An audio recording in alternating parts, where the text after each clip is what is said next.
মাকে তো ফোন করলেই শুনতে পাচ্ছি যে খুব ঠান্ডা পড়েছে। আর আমাদের এখানে রোজ রোজ ঝমঝমিয়ে বৃষ্টি। আজকে ঠান্ডায় মা রান্না করছে দেশি মুরগির ঝোল। শুনে তো আমারও ইচ্ছা যে আমিও দেশি মুরগির ঝোল বানাই। এখানে ওই বৃষ্টির আওয়াজ, ঠান্ডা হাওয়া আর স্যাঁতস্যাঁতে আবহাওয়ায় ঝাল ঝাল মাংসের ঝোল খেতে বেশ ভালোই লাগবে।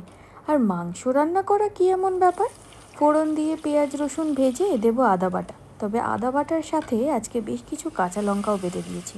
এই মাংসটা মা খুব ভালো বানায়, একদম সাধারণ মশলা দিয়ে, শুধুমাত্র হলুদ গুঁড়ো আর লঙ্কা গুঁড়ো মশলার মধ্যে। এছাড়া একদম শেষে একটু গরম মশলা দেয়। তবে দেখেছি প্রায় আধা ঘন্টারও বেশি সময় ধরে মাংসটাকে কষিয়ে নেয় খুব ভালো করে, যতক্ষণ না তেল ছেড়ে একদম শুকনো হয়ে আসছে। আর একটা জিনিস যেটা মা মাটন আর এই দেশি মুরগি বানানোর সময় দিয়েই থাকে, সেটা হচ্ছে পেঁপে। পেঁপে দিলে মাংস খুব নরম হয়। আর কাঁচা লঙ্কা আর পেঁপে একসাথে যে টেস্টটা, সেটা তো অপূর্ব লাগে। প্রথমে পেঁপে দিয়ে 3-4টে সিটি, তারপর আলু দিয়ে আরও একটা। এতে আলুটাও গলে যাবে না আর মাংসটাও সেদ্ধ হয়ে যাবে।